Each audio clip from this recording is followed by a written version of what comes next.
Just closing the door for the dog when he starts barking. We are ready to go. Hey, I have 2 dogs here, so I know what that's like. He sees an ant outside. He starts barking. Yeah, no, I hear you. Well, thanks everyone for tuning in. Whoever's watching the live stream. Unfortunately, at the time of recording this, LinkedIn seems to be down. And those of you who watch some of the live recordings know that usually I'm in the studio. My wife kicked me out of the studio because she's doing a presentation. So my setup, my microphone is a little bit different today. You got these this plant behind me and some sunshine, but hopefully everything looks and sounds okay. And my guest today is Aron Ain, the chairman and CEO of UKG, Ultimate Kronos Group. Aron, thank you for joining me. Thanks, Jacob. Excited to do this. Been looking forward to it. Appreciate the opportunity to have a conversation. I have so many questions for you today. Before we jump into any of the business stuff, why don't we just start with a little bit of background information about you? We were actually talking a little bit about this before I hit the record button, but maybe give a little bit of context to people. Where are you from? Where did you grow up? How did you become the CEO of UKG? Okay, great. So I grew up in the greater New York area on Long Island, which is I grew up about 30 miles out of New York City. All 4 of my grandparents were immigrants from Europe. Over 100 years ago, came to America running away from persecution that they were experiencing at the time. I guess some things never change. And, they built a life for themselves. And my parents both grew up in the New York area. So I grew up in the New York area. And then I went away to school. And my first job out of college was with a little startup called Kronos, Kronos. And maybe there were 10 people there at the time. I wasn't a founder. I'm not a founder. Did just about every job in the company as it grew. And in 2005, was fortunate enough to become the CEO of the company. Wow. And was the CEO. We were a public company for a period of time and then went private. I'm the joyful dad of 2 daughters, and I have a super fantastic wife who I've been married to this year. Let me count, get it right. 38 years. Unbelievable. Amazing. Wow. Okay. Well, what's the secret to that? First of all, I think my wife and I have been married 7 years, together for 10, going on 11. So what's the secret to the 38 years? Oh gosh, I don't know if there's any secret. Just listening to each other, trusting each other, over communicating. It's like the same kind of things that make a great company. It's it's very similar how you get along with people, and certainly our shared experiences. And I wouldn't underestimate the fact that we love each other. That helps a little bit too. That does help. Yes. Well, for people who are not familiar with Ultimate Kronos Group, can you tell people a little bit about the company? What do you guys do? How many employees do you guys have? Anything that you want to share? Okay, great. So Ultimate Kronos Group is the result of a merger of 2 amazing organizations. Kronos Incorporated started in 1977, and Ultimate Software started in 1992. Siblings to each other in the market, in the sense that both enterprise software companies both serve aspects of the human capital management market known as HCM. Yep. And Kronos really focused on the workforce management side, keeping track of when people come and go to pay them accurately, scheduling them so that the right person is in the right place at the right time. Ultimate focused actively on payroll, human resources, talent management, recruiting, performance management, benefits and benefits administration. So April 1st of last year, imagine what we were going through April 1st last year. We merged the 2 companies. Both companies around 6,000 employees. Both companies around $1.3, $1.4 billion in revenue. And today we have 13,000 employees, a little bit over $3 billion in revenue.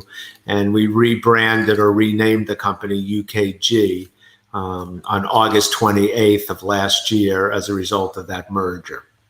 I love the name Ultimate Kronos Group. It reminds me of like, Power Rangers or something, when they used to come together and they used to form like these really cool, what were those little things called?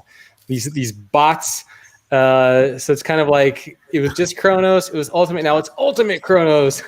So I love the name behind it. All right. Well, you're instantly one of my faves, telling us that you telling me that you like how we picked our new name, Ultimate Kronos Group. And so we really call, our official name actually is UKG, but because there was so much to brand awareness of Ultimate and Kronos, we decided for a period of time we'll continue to say UKG, Ultimate Kronos Group, and then maybe over time the Ultimate Kronos Group will drop as people get used to UKG. Yeah, yeah. But it sounds cool when you say it, Ultimate Chrono, like it's got a certain power behind it. Maybe it'll never disappear. Yeah, you never know.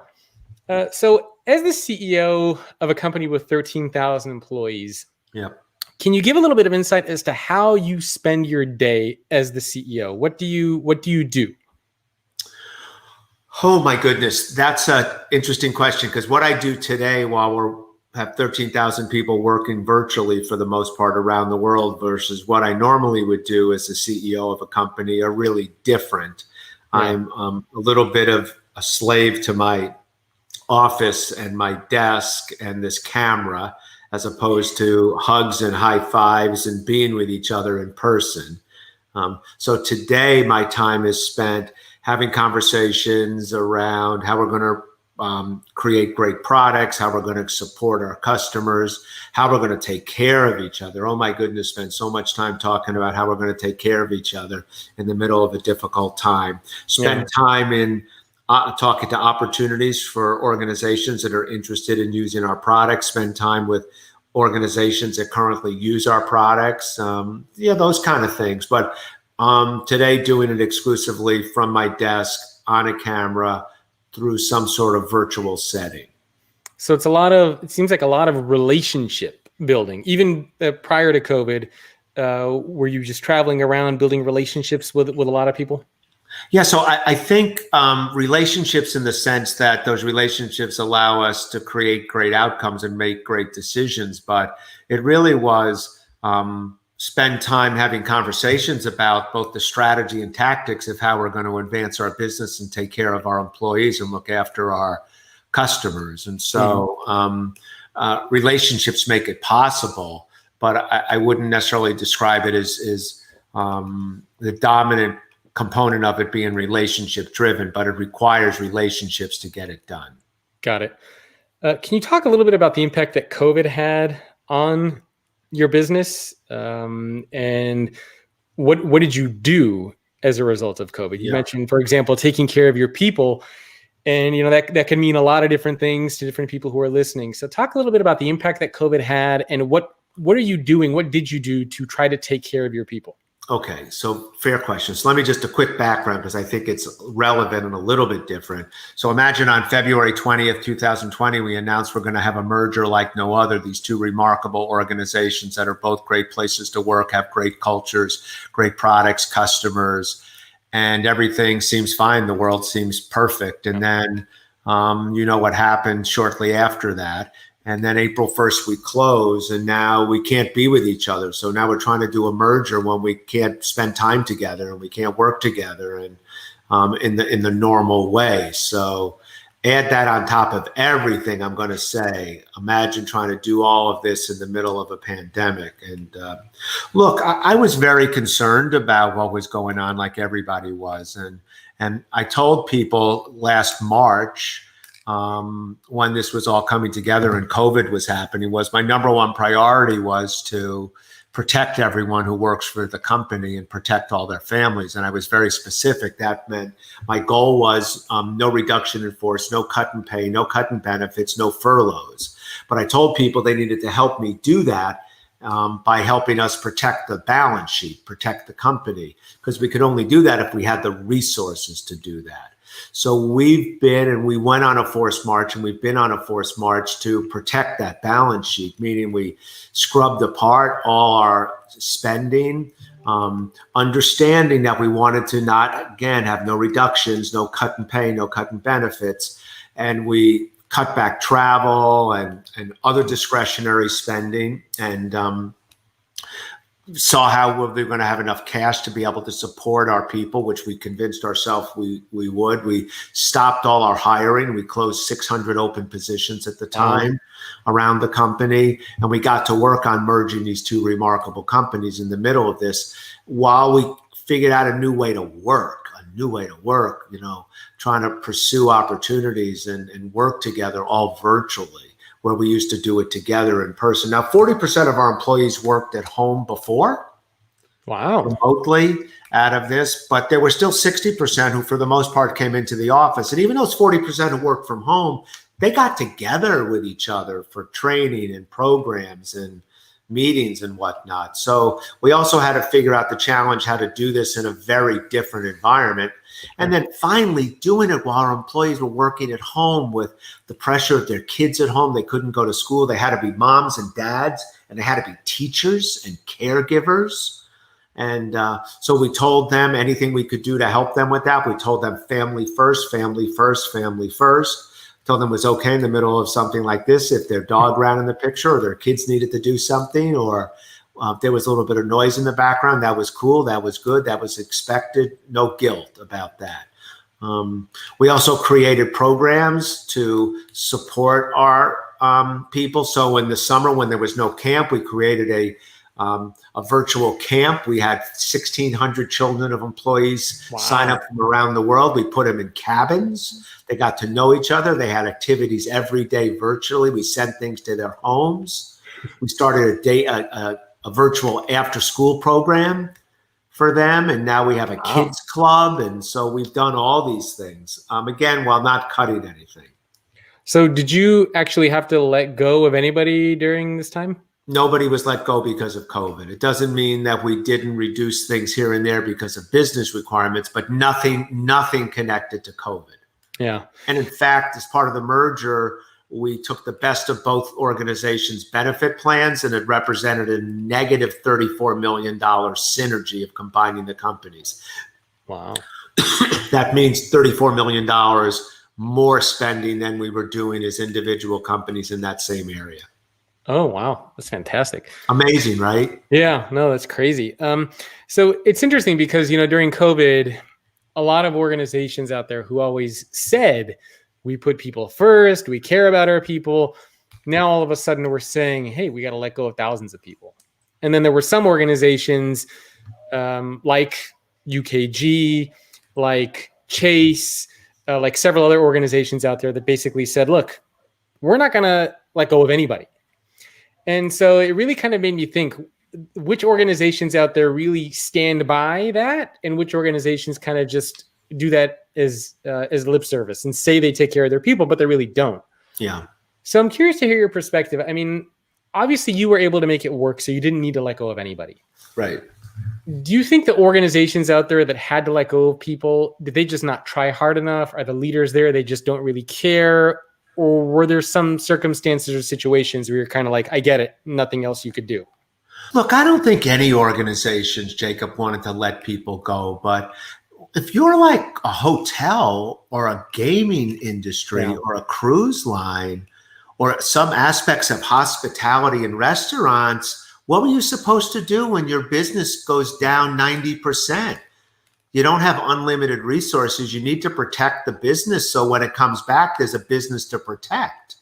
And so I think I wouldn't be too judgmental, at least I'm not, about organizations that had to go make these really difficult decisions about reducing staff because they had no choice. Yeah. We were fortunate enough that our business allowed us to be able to do what we did, taking the measures we took. But I don't know. I'd be more thoughtful, and I know you are. I think we all should be more thoughtful about organizations that really were in a very tough spot. Yeah, no, that's a good reminder because sometimes it's easy for us to see things in the media of, so-and-so let go of 5,000 employees and everybody gets mad at the company, but they don't understand, the reality of you have to protect the business so that there's something to go back to. And I loved Arne Sorensen, who unfortunately just passed away. He gave that very emotional video where he talked about the impact that COVID had on Marriott, as he was literally battling for his life through cancer treatment. And you could see like he was getting emotional and crying in that video. And even in that kind of a situation, he had to let go of people, but he did it in a very human way where you could tell he genuinely cared about his people and he felt terrible. Right. There you go. So here's a remarkable business executive, Arne Sorensen, and just a tremendous loss to the community, his community at Marriott and others. We've been a Marriott partner for 25 years. And as you stated, I can't state it any better. You think he wanted to go let people go? No way. No way. Yeah. So you think that was hard on him? Impossibly difficult. Yeah, no, totally agree. Well, on a more positive note, you have won the Glassdoor Top CEO honor. I read 4 times. UKG, well, even as Ultimate Software and Kronos Group, both best places to work, but UKG also lots of awards. So recently, number 2 best large employer in America by Forbes, best workplace for parents by Great Place to Work, best workplace in technology by Great Place to Work in the UK. You got a perfect 100% score on the Human Rights Campaign Foundation's Corporate Equality Index. So clearly, you as a CEO and as a company have got something figured out over there. What is the secret behind what you're doing? Okay, fair question. First of all, proud of what we've accomplished, proud of the recognition. I do think that it gives us the energy to keep doing what we're doing. We don't fight for these awards, but it's nice when we get them from that perspective. I believe with everything in me, Jacob, that great organizations are powered by great people. Great people produce better products. Great people deliver better service. When you can produce better products and deliver better service, you'll have better outcomes. Yeah. The challenge with that, though, is that if you're going to hire great people have choices. Great people have choices because they're great. So you better make sure you create an engaged environment. Because if you don't, those great people will do what great people are able to do, which is find another job. And so winning those awards is a byproduct of understanding that our people are the magic potion behind our success. It's not our products. It's the people who produce those products. It's not our service. It's the people who deliver that service. So we're deeply focused on making sure that we have an engaged environment where those great people want to come to work for us and those great people want to stay working for us, because then it'll take care of itself. Great people will do what great people do. Yeah. Can we talk a little bit about some of the specifics? So what does that actually mean? I mean, you talked about, for example, during COVID, taking care of your people and not letting go of anybody. But what is it actually like to work at UKG?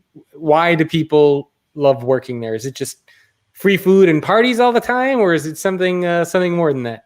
Actually, it's not free food, and actually, it's not parties, to be specific. What it is, it's things that are, I think, more meaningful to people around over communications and trust and transparency and collaboration. It's that everyone deserves a great manager. It's taking care of each other, being kind to each other, respecting people's careers, encouraging people that work-life balance needs to be the most important thing in their life.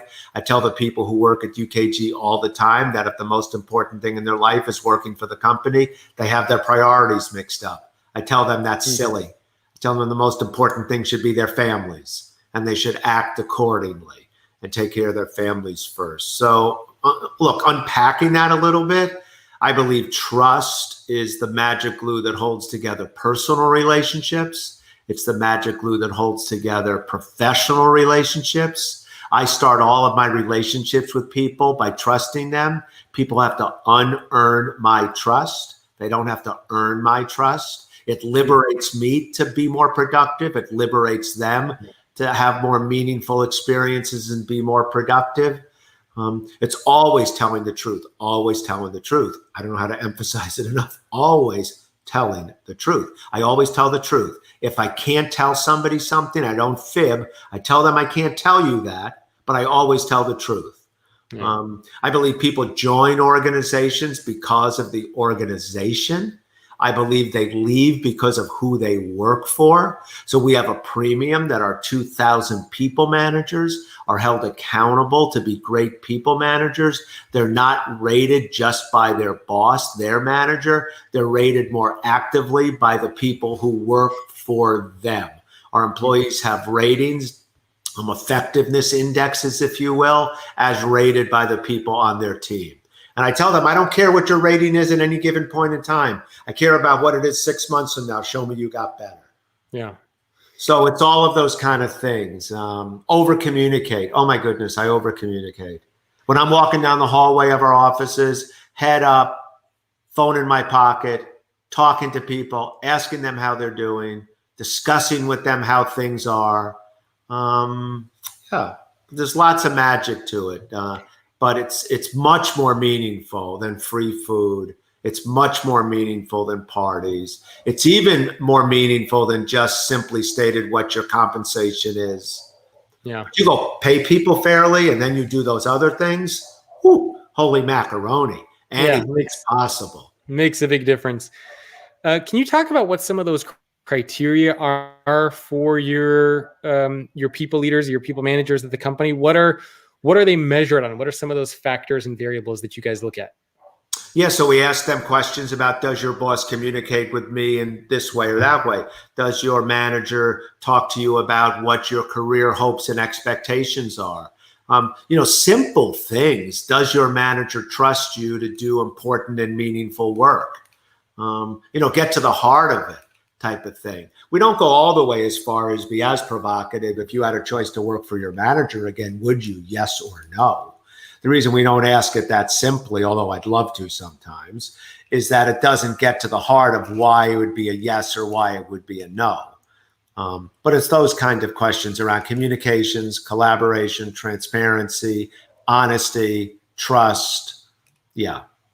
No, I like traditional employee surveys measure the relationship really well between the employee and the organization. Yeah. Do you know the strategy? Do you have the tools to do your job? Do you think you're paid effectively? Do you feel safe at work? These kind of questions. But they don't effectively measure the relationship between the employee and their manager. Yeah. So what we try to do with these 19 questions is get to the core of the relationship between the employee and their manager. I like that approach. So that, I suppose that could be one very unique thing that you guys focus on, is you don't focus just on the relationship between the employee and the company, but really on that relationship between the employee and the person they work for. That's right. And I've shared this story before. So I won't say who, a family member worked for, well, I guess I could say, because she said it. So my wife, Blake, worked for a Fortune 100 company, and we were getting ready to board a flight to go to Prague. Right. And she loved her job. She had a great relationship with the manager that she was working with. And as we're getting ready to board the plane, she gets a phone call from the company. Then they basically say, you have a new manager now. And they replaced the manager who was kind and nurturing and really cared about her career and where she was going, and somebody who had her back, with somebody else who was like the guy from Office Space. Right. Didn't care about her as a person and as a human being. And that is what caused her to eventually leave the company. There you go. And it's really amazing that in one company, you can have these two very different types of leaders. Yeah. So how do you have consistency inside of UKG? I mean, you have thousands of people who are leaders. How do you make sure that they're all good and you don't have? That's why we ask the employees to rate their relationship with their manager twice a year. That's why we ask them to complete those 19 questions. And that's why every manager has a manager effectiveness index. And the people who are in the fourth quartile either have to get better or they can't be managers at the company anymore. Doesn't mean they have to leave the company, but they can't be people leaders. Okay, so talk a little bit about that. So the manager effectiveness index. So let's say I'm a manager at UKG and I'm evaluated, it sounds like, twice a year on these 19 questions. And so it sounds like you have to improve each time. No, if you have a perfect 100 and there's people who do, imagine that. It means on a scale of 1 to 5, strongly agree to strongly disagree. Some managers got a perfect 5 on all 19 questions from everyone who works for them. Wow. Yeah. Wow. So those people don't need to improve. Just keep doing it. But there's other people they don't. And so that's why the answers to those are important. And look, Jacob, that's why it's important for us to put our own practice what we preach about trust and over communicating and honesty and kindness and go say, look, these are the scores. You need to do better. Let me tell you a quick story if I can. Yes, please. When we first started this, I had a longtime manager come and say to me after we started this, said, are you going to train me to be a better manager? I said, sure. Like, why do you ask? When people ask open-ended questions like that, you know there's more to the story, right? So they say, well, I thought I was a good manager. I said, well, why did you think you were a good manager? They said, well, I always got my employee engagement scores back, and my team got really high scores with the engagement survey. Remember, that measures the relationship between the employee and the company. So I said, okay, well, why do you think you're not a good manager? They said, I got my first MEI back and it was 59. And I was really surprised. So now let's be fair to this manager. They thought they were a great manager because they were looking at the employee engagement survey, the relationship between the employee and the company. Yeah.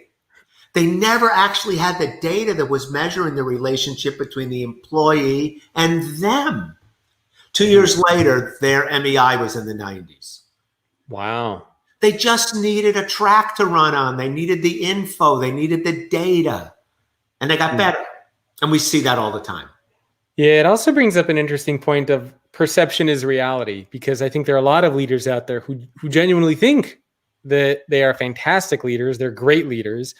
In fact, I found this in research for my recent book, surveyed 14,000 employees, and we asked all the top executives, how well are you practicing various skills and mindsets like emotional intelligence and surrounding yourself by people who are not like you? And the majority of the leaders said, yeah, we're doing a pretty good job. And then we asked the people who work for these leaders, how well are your leaders doing with these things? And they said, our leaders are doing a terrible job. Yeah. So it's really, it's not so much how you view yourself as a leader, but what's more important is how other people view you as the leader. Even worse, right? You might view yourself as a really good leader because of some data that doesn't really get to how you are as a leader. And you're popping along saying, hey, I'm a good leader, blah, blah, blah. Look, I tell the people who work for us, Jacob, on a regular basis, it takes unbelievable courage to be a great leader. You think I like having difficult conversations with people about things that affect them negatively? Of course I don't, but I do it because I need to. So our homegrown training program for our managers is called Courage to Lead. And I tell them the action word in it isn't lead. The action word in it is courage. It's courage. Because it takes unbelievable courage to be a great leader. It's hard. Yeah. It's hard. Can you share a little bit about what's included in that training program? What are some of the things that you teach your leaders to be able to do to be great people leaders? Well, we teach them the definition of trust and respect, in a way they maybe haven't heard it before. We teach them the meanings of communication and transparency and collaboration. Look, we also teach them, other things like how to run an effective, respectful meeting, how to go interview people and evaluate things like that, how to go work cross-functionally. So it's not just around all these things that get you great scores on your MEI. It's also about other aspects of what it takes to be a good leader. I think what we do a little bit differently than others is I think other training programs for managers do focus on a lot of those things, but I don't think they focus as actively on those components of trust, transparency, communication, collaboration, honesty. Yeah. One of the things that you talk about in your book, which is the subtitle of this discussion, How to Build an Organization Where Everyone Loves to Work, you have a section in there where you talk about the unleader. Yep. Which is interesting because we've been talking so much about leaders and being a great leader. What does it mean to be an unleader? I think CEOs get too much credit when things go really well at organizations, and I think they get too much blame, quite frankly, when things don't go well. Let me focus on the too much credit thing. We do well as organizations because of the people who work in the organizations, not because of the CEOs, certainly not because of the CEOs alone. And so I think a little humility and being humble and understanding the world doesn't revolve around us can go a long way. We have 13,000 people at our company because we need 13,000 people. we don't have that many people to make me as a CEO feel better about myself, how big the organization is. And so the unleader is meant to just capture the idea that there's value in showing that the people around us who are as important as we are, when we have jobs like I have, you can get a big head, you can get out of balance, you can think you're more important than you really are. And so I try every day to be an unleader in terms of showing that respect and offering dignity and being thoughtful to the people I work with and making sure I understand that the world does not revolve around me. Yeah. Look, I follow all the same rules as everybody else. Yeah. I follow all the same travel rules, all the same rules as everybody else. Okay. So being an unleader, then how would you, I guess if you had to put a sentence around what that actually means, how would you define be an unleader for people who are watching or listening?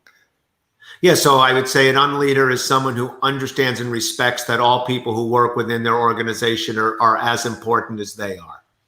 I love it. So not having, and that's actually a tough thing for leaders, right? Because as you grow and you become more successful, you get the better parking spot, you get the bigger office, the more recognition, the head can get a little. So don't get a better parking spot and don't get a bigger office. Yeah. I know my office is an inside office. I don't have a window office. Yeah. Nobody else has a window office. I don't have a window office. Everybody else flies coach. I fly coach. Well, where did that mentality come from? Because not all, and I don't know if this is from maybe how you were raised or being at the company for a long time, but not a lot of leaders share that mentality. So how did you embrace that mentality of I'm not going to treat myself better than everybody else? And why do so many other leaders have a hard time doing that? Simple answer is I'm not sure. It's probably a good example of being an unleader. When you don't know something, don't act like you know it when you don't. But look, I had fantastic parents. I'm one of 5 children. I'm number 4. We were a middle-class family that didn't want for things, but didn't have everything. And my parents taught us just great values and to respect other people and that we were no better than anyone else and help people who needed a little bit of extra help. And I guess that rubbed off on me. And then I guess to some extent it appeals to my inner self. It appeals to who I am. And it gives me comfort and joy and satisfaction to be that way. Look, I think we're all a little bit different, Jacob, and my statements around unleaders are not meant to be critical of others. Everyone has to find their own way. Yeah. This is what works for me. This is what's effective for me from that point of view. It's like when I'm in meetings, I try never to sit at the head of the table, sit next to people, because I think being across from people, I think is a barrier. So when I interview people, I always have them sit at the end and I sit to their side.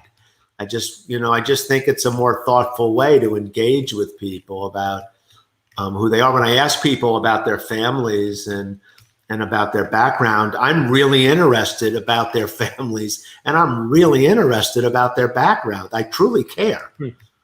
And so I don't know why I'm that way exactly, but I guess part of it is because it works for me.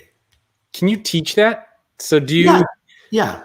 So you haven't come across a leader, or I don't know, maybe you have at UKG or some other place who said, Aaron, you really care about your people. I'm not interested in their personal life and their families. Like I don't want to, because there are some people who are genuinely like that. Just do your job.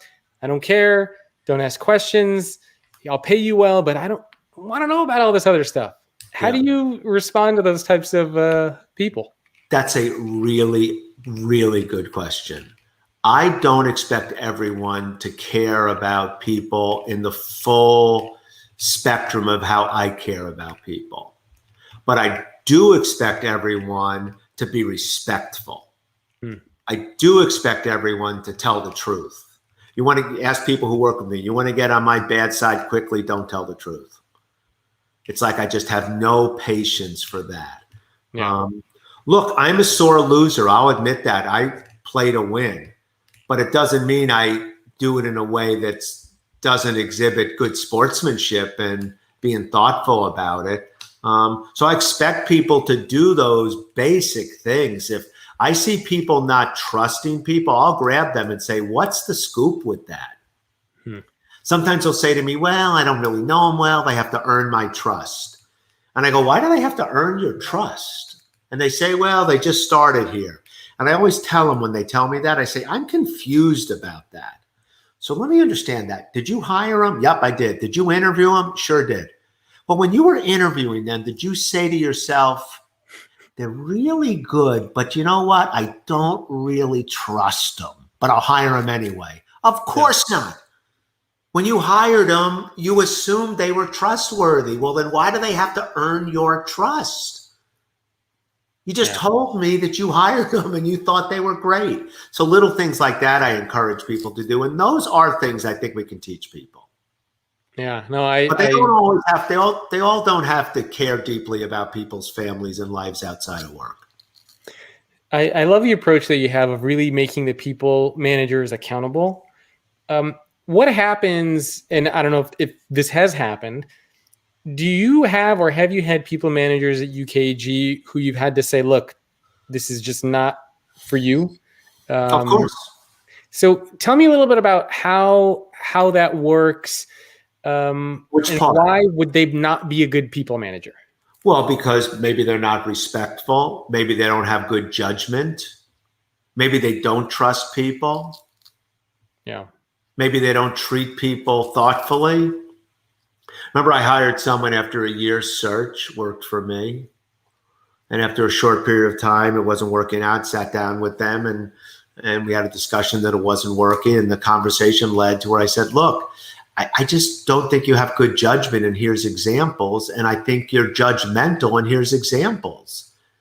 And that was manifesting itself very quickly in the people who worked for this person. And by the way, this person was a good person. They just didn't align with the culture of what was accepted behavior at our company. Yeah. So that's a good point that I should make. Well, I should let you judge if it's a good point. That's a point I should make, that sometimes a certain characteristic or behavior works well at one place, but not another.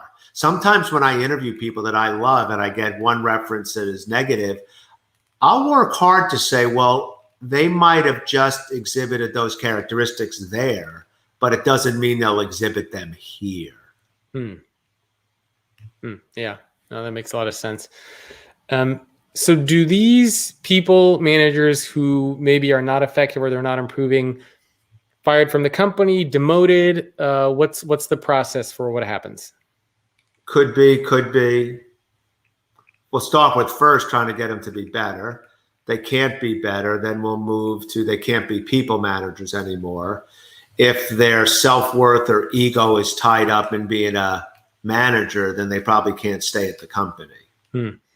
So I think that's another thing that probably makes you guys different, because I've heard so many stories of organizations out there where employees say, we're not working for leaders who we believe to be effective or good, and the company doesn't do anything. Yeah. They just keep them in that position forever. We used to be that way. Huh? We used to be that way. Oh, you did? Yeah, of course. We're not perfect here. We didn't start our manager effectiveness work until 13, 14. Interesting. Okay, so what was it like before? And can you talk a little bit about what that transition was like? I'm assuming it probably wasn't an easy transition. Well, it wasn't that bad. Look, here's how it happened. I went to a CEO meeting. I always sit in the front row of these things and listen really carefully. They're too good of learning opportunities for me. I mean, we're having dinner and having drinks and I'll schmooze around with the best of them. But when the stuff's going on, I'm like all in listening. And this head of HR of a 70,000 employee US company spoke about how they got rid of performance reviews. And they asked 4 times a year, 4 questions. One of them was, if you could if you could hire this person again, would you? Yes or no? Whoa, that's provocative. Yeah. Yes, no. So I came back. No, I raised my hand, front row, and I said to the guy, have you ever done that the other way with managers, where employees can answer 4 questions about their managers as a performer? Because it has always been on my mind for a long time. They said, no, never did that. So I came back and I told our head of HR, I want us to go start a survey where we ask the employees twice a year about their relationship with the managers. And I want it to be direct and provocative. If you could go work for this manager again, would you? Yes or no? So my head of HR, who's a fantastic business partner to me, said, Aron, we can't do it that way. We'll never get to the reason why. Yes and no answers won't work. I said, okay, what do you suggest then? So he came back and said, let's try this thing with these set of questions which get to the heart of why there's a yes or why there's a no. Now, when we first did it, managers were really nervous. So we said, look, the first surveys, we are not going to share the results with your manager, the manager's manager. The only person who's going to see it is you and your HR business partner. And the goal is that when we do it again in 6 months, you'll get better based on these results. But the next one we do in 6 months, your manager will see it. So it's kind of like, you know, a PSAT kind of thing. It's an SAT that doesn't count. And that's how we started the transition. Yeah. And so, and people were pretty, I would imagine maybe the employees were more receptive to it than the managers. Well, look, managers who did really well loved it. Yeah. Managers who got bad ratings were nervous. So it's, you know, it's all part of this journey you go on when you make changes like this. And so it's gotten better and better. And then, you know, obviously managers who struggle with these parts of being a leader don't like it probably as much. But it's not optional. You know, it's not optional. People join organizations because of the organization. They leave because of who they work for. It's so simple. It'll take a great manager years to build a great team. It'll take a bad manager weeks to destroy it. Yeah. Think about the example of your wife. Did she like the company she worked for? She did. Quite a bit, did she end up, why'd she leave? Because of this manager. Oh my God, look what you just said. Yeah. How is that reasonable for a company to expect that? I don't accept it. So we had to put something in place to make it not happen. Yeah. No, I mean, I agree. It's completely nuts. Nuts. Crazy. Same thing for me. I mean, all the companies that I worked at, I like the companies, didn't like the managers. That's why 15 years ago I went off on my own, is because especially, go back to how we started this conversation. Great organizations are powered by great people. Great people, better products, better service. Great people. Who are the first ones that are going to leave if they have a crappy manager? Yeah. The really good ones. I tell people, you don't want to have this problem, go hire average people that don't have choices. I just don't think you'll do as well. Yeah. Look, I'm not a genius with this stuff. It's all trial and error. I'm getting to be an old guy here. I've made decades of terrible mistakes with these things. And so I've just tried to keep an open mind and listen and learn and improve. And do you think that why we have a job has changed over the years? Meaning, you know, if you were to go back 30, 40, 50 years ago, I'm thinking of like my parents, you know, immigrants. When they had their first jobs, there was no care about, am I going to be treated well? It's just paycheck, support the family. And I feel like for many, many years, it used to just be, you know, you need a job to get a paycheck. But now for a lot of people around the world, there's kind of a mental shift of, I don't just want a job for a paycheck. I want a job where there's career prospects. I want a job where I'm going to learn and grow, where I'm going to work for a great manager. So do you think why we have a job and what we look for in companies has changed over the past few decades? Of course. But I think what's more interesting is why it's changed. And I think technology has helped it change. People can move between jobs easier. It's easier to find other opportunities. People don't always live in the same area for their whole lives. And so just things are just different than they were. So I think deep down, people had those same desires. Why wouldn't you? Who wants to work 40, 50 years ago for a crappy manager? Yeah. But they didn't feel they had options. Now people have options and they can do things differently, I think. Yeah, I'm not a sociologist or whatever group of people follows this stuff. I'm just a simple business guy who's doing the best I can with this. But I'm also curious. It seems so. We talked a lot about the leaders inside of UKG, but what about people who are not responsible for others? And I'm really curious during the interview process. Are there certain questions or things that you look for that you think are unique to UKG that maybe other companies are not asking or thinking about? Well, look, I don't know if they're unique, but I think about how we demand them. Let me answer it a teensy-weensy bit differently. Here's how I feel about what we've been talking about the past 15 minutes. I have a certain value system that's really important to me. We just talked about it. I then go hire people who share my value systems, and I hold them accountable to my value systems. They then hire people who share their value systems. And so these things just perpetuate themselves. I tell people, companies don't change as they get bigger. The leadership at the company changes. That's when you can expect a possible change. And so I think what we look for, you know, we have a whole set of values at the company that are focused around, you know, core components of things we talked about. And then that translates into expected behaviors. So we look for those values when we interview people, and we look for people who have those behaviors in those ways. And it doesn't always work out, but that's what we look for. And it's easier when you create an environment with low turnover like we have, where people who share those values come together. And continue to perpetuate them. Let's say you were not the CEO of UKG, or you were, you know, kind of a free agent, so to speak, and a company around the same size as UKG wanted to bring you in, and same challenges, right? You know, there's not a lot of trust. Our employees our engagement is down. It's not a great corporate culture, and they wanted to bring you in to turn the company around. How would you approach that, and what would your plan be? Like, where would you start? What kind of steps would you take to try to create a UKG environment at a different company? Well, I would start by listening and understanding where these gaps are. And then the ones that are a problem, I'd start working to change those.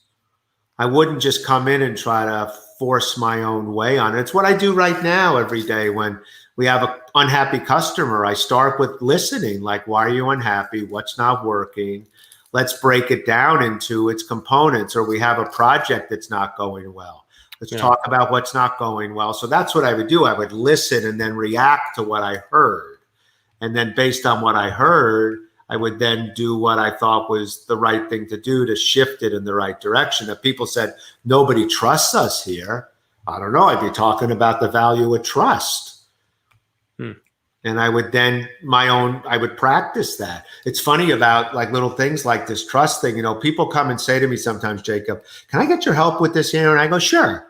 And they go, they explain it to me. What do you think we should do? I go, I don't know. What do you think? They go, well, blah, blah, blah. I say, okay, well, let's do that. And they go, really? I go, yeah, you're the expert. You're the one closest to it. I trust you. And I watch them get uncomfortable. Oh, my goodness. I sometimes take a step closer to them physically, not right in their own personal space, but pretty close. And I say, no, I really trust you. And I can tell they're uncomfortable because they don't hear that often. How do you deal with failures or mistakes? So you trust somebody. Really good question. To take on a project, blows up. Really? Maybe you lose a ton of money from a big project. I don't know. Something bad happens. Fabulous question. So I try really, really hard to not keep score. And the reason I try really hard to not keep score, if you came and sold me on an idea to do something and 6 months later, it's not going well, and you know it better than anyone that it's not going well, what do I want you to do? I want you to stop it. Stop the project. Stop throwing good money at a bad idea. But if every time I'm keeping score and I'm going to put you in the penalty box, then you're going to spend another 6 months absolutely, positively proving it was a stupid idea and waste another 6 months of time and money. So that's how I deal with failure. Now, if the same people keep bringing ideas and we say, okay, go do it, and it keeps being a dumb idea, then at some point I say, well, I'm not sure that this person has great judgment on ideas like this. But I certainly start with the way I described it. I love that approach. So we only have a couple minutes left. So I thought maybe we could look at just some action items for leaders, because there are a lot of leaders who listen to this podcast, leaders in some capacity, whether they're senior executives or mid-level leaders. Oh, I love the dog. If I had my dogs here right now, they would. He just came and said hello, so I wanted you to see him. Sammy, say hi. See Jack Russell? What is that? He is. I have two Yorkie rescues that are downstairs. No, he's a great dog. He's amazing. Yeah. Dogs are like a part of the family. Yep. They are, for sure. It's like I say, my wife she likes me, but she loves him.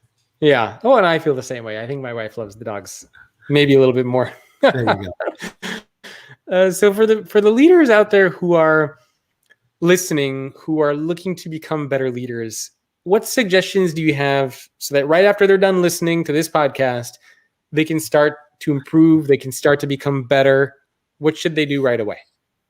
They should make sure that they understand the world doesn't revolve around them. They should go immediately start working hard to trust their people, communicating with their people, offering transparency in how they communicate with their people. I think those are just key components. Respect also is a big one. Respect people. This whole work-life balance thing, that, people have lives outside of work and everything they do doesn't have to revolve around, their work. Look how well we've done as a company. Yeah. We have an open vacation policy. People can take as much time off as they want. I care more about what they do versus where they do it and when they do it. Can't do that. Can't have an open vacation policy without trusting each other. I trust people to get their work done. I would say to people, do you trust people to get their work done? If you do trust them to get their work done, how does that exhibit itself? How do you do that? I love how does it exhibit itself? Because I always tell organizations who have all these wonderful values, I say, do you think you're the only company in the world that has trust as a value or collaboration? Hundreds of companies have these values, but what separates the organization from other companies is how the values come to life. They don't practice it. No, it just sits on a banner with a big sign in black ink that says trust. Meanwhile, employees are terrified to speak up. And it's like, why have a value if it doesn't come to life? It's just a word. That's why I think, people with the book that I wrote, they say, oh, I loved your book. And I go, oh, yeah, what'd you like best? I go, oh, that chapter on trust. And I go, tell me why. What it comes to is they love it so much because it's something that they just don't experience on a regular basis. We can tell when people trust us. Yep. When you work for someone who trusts you, how do you feel? Yeah, you feel like you can do anything. You feel, I have a small team of 10 people that I work with, and I try to do my best to trust them as much as I can. And when they have an idea, I say, run with it. If it doesn't work out, we'll figure it out later. So you trust them. Yeah. You couldn't do that if you didn't trust them. How do you think they react when you do that? They actually come up with some very creative ideas and fun things that we can do. But even beyond the idea, how do they feel about working with you? And they love it. Yeah. They love it. Some of these members on my team, I've worked together 6-7 years. They've been with me. So it'll take a lot for them to leave. Yeah. So you get an attaboy for that. And not everybody understands that. And some people that's difficult to do. Yeah. But if we want to be great leaders, if we want to create organizations where everybody loves to work, if we want to have these places that have these great people work for us, then you better find ways to engage them. And you better do these key components around this that we've been talking about. Yeah. Or else you may be able to trick the people to come work for you, but you're not going to keep them. Yeah. Couldn't agree more. Well, maybe one last question for you before I ask you some fun rapid fire questions. And that is for people who are not in leadership roles. Yeah. So you are in a position where you're not responsible for others. And maybe you're at a company where you're working for a leader and you're just kind of like, not a great leader. What do I do? I don't have any power. How do I resolve my issue? How do I create a better environment? And the company's not doing anything to address it despite giving you opportunities to talk to them about it? Yeah, there's so many situations where I get emails from people and they tell me these stories and they say, yeah, nothing happens. I tried talking to my leader about it. Nothing has changed, and I'm just kind of floating around here. I'd probably leave. Yeah. Why do you want to work? Why do we want to work at a place where we're not happy? Like, why would you do that? Yeah. Like, I don't want people to leave. Look, we have a whole program around boomerangs. People who left the company, we have like 300 boomerangs that work for us, people who left and came back. Wow. We actively recruit boomerangs. What kind of crazy company does that? Yeah. Go to our recruiting webpage. We say, if you used to work and you loved it, would you come back? We call them up and we have an open position for their job a year later. Say, how you doing at the new place? You like it? Not really. Hey, why don't you come back? This goes to respect. People are allowed to go try other things. So confident. Yeah. I mean, I've heard, I think it was LinkedIn or Facebook. They told me something similar once where they said, you know what, we so hard to make people feel appreciated and valued. And we are so confident in what we're doing that we are okay if an employee goes elsewhere, and we will keep that relationship going with them. And we'll even help them. We'll help them polish their resume. We'll help them during the interview process. We are interested in their happiness and their success more than we are interested in just them being here for as long as possible.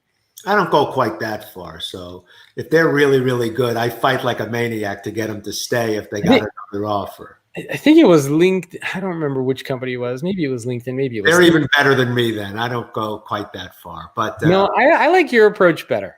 I mean, I tell them too when they leave, I say, look, I want you to make believe I'm a little birdie sitting on your shoulder, whispering in your ear, you can come back. Yeah. I love it. All right. So a couple of rapid fire questions for you before we wrap up. What one moment most impacted your approach to leadership? When I was a young manager, I expected everyone to work as hard as I did. And I realized at one point when somebody wasn't working as hard as I was and I got upset with them, they sat down and talked to me. I was in like 24 years old. And they said, Aron, I don't want to work as hard as you work. I just don't want to. I'll work hard, but I don't want to do it what you're doing. And that was a wake-up call for me. I remember thinking about, God, what a jerk I am. Yeah. Like, wake up, and the world doesn't revolve around what I want everyone to do and be like me. That was a defining moment that stuck with me to this day. There's others, but that's one. That's a great one. What has been your greatest business failure? My greatest business failure. Oh, gosh, I don't think there's one that's the greatest business failure. I think we've done acquisitions that didn't work out, that we had to close down. We've opened up operations in new countries and spent millions of dollars that didn't work out, and we had to back off from those. Could write a book on my greatest business failures. What is your most embarrassing moment at work? Most embarrassing moment at work. So a long time ago, I was teaching a class. Back in those early days, you did everything. And I didn't realize that my fly was down, and I was giving people an example of stuff. And so one of my colleagues in the back of the room, these were all new employees who I was training, was pointing to me that my fly was down. So I didn't want to stop. So at a certain moment, I went and said to everyone, I want you to now turn to page 47 and look really carefully at the second paragraph. And when they all would turn to the page, I zipped up my fly really quickly and kept going. Oh, man, that's great. What are you most proud of? I'm most proud of creating an incredible organization where people have been able to fulfill their dreams and ambitions and build lives and build careers and build families and be able to do things they never thought was possible. What's the hardest business decision you ever had to make? The hardest set of business decisions I've ever had to make is letting people go when they were people who worked really hard but just weren't right for the role, and I had to go send them into the world without a job. Yeah. All right. And last three for you. What's your favorite business or non-business book? My favorite business or non-business book. Let me think of my favorite business or non-business book. Well, I can say books I've read recently. I read Steve Schwartzman's book recently about his career. I thought was really interesting. I love history books, particularly about, world history in the past couple hundred years. So any number of those. You know what's funny about this with me, Jacob? Because I read things on my Kindle, it's like I don't know the titles of the books because I know what you mean. Because I'm not looking at the book all the time. Yeah. And so I know what they're about, but I can't always remember what the titles of them are. Isn't that dopey? Yeah. Oh no. Hey, it's same for me. I have a bunch of books on my Kindle, and if you ask me the title for all of them, I'd be like, I don't know. Yeah, it's exactly the same. So someone said, you didn't really read it. I did too. I did. I'll tell you all about it. I just don't know the title. All right. And the last two questions for you. Who's the best mentor you've ever had? There wasn't one mentor. I'm pretty much self-taught. If I have to say who the people who gave me my values the best, my parents, my family, those are the people who I lean on every day, even to this day, And whether they're here or not. Yeah. And last question for you. If you were doing a different career, what do you think you would have ended up doing? An emergency room doctor. Wow. Emergency. Okay. I love chaos. I love bringing order to chaos. I love when things are out of control and everyone else is panicking and I'm just going, we can figure this out. Okay. I like that. Well, Aron, thank you so much for taking time out of your day. Where can people go to learn more about you, UKG? Are you guys hiring right now? Anything that you want to mention for people to check out, please feel free to do so. Yeah, we got like 1,000 open positions. I think over 600 we're actively hiring for now around the world. You can go to our website. You can go check social media around ukg.com or UKG. You can find us there from that perspective. And always love having people interested in our company and what we do and how we're making a difference in our own little corner of the world here. Very cool. Aron, again, thank you so much for taking time. Okay, Jacob, you're fabulous person to have a conversation like this about. I appreciate what you do with your thoughtful business and how you're so focused on what's going on with work today and the future of work and how you get to do the things you do to help people be more effective in this important area. So best to you and your family. Thank you very much. I really appreciate that. And thanks everyone for tuning in. Again, my guest has been Aron Ain, that's AIN, Chairman and CEO of UKG Ultimate Kronos Group. And you can also check out his book. The subtitle of the book is How to Build an Organization Where Everybody Loves to Work, which is what we have been talking about today. And I will see all of you next week. Thanks for watching.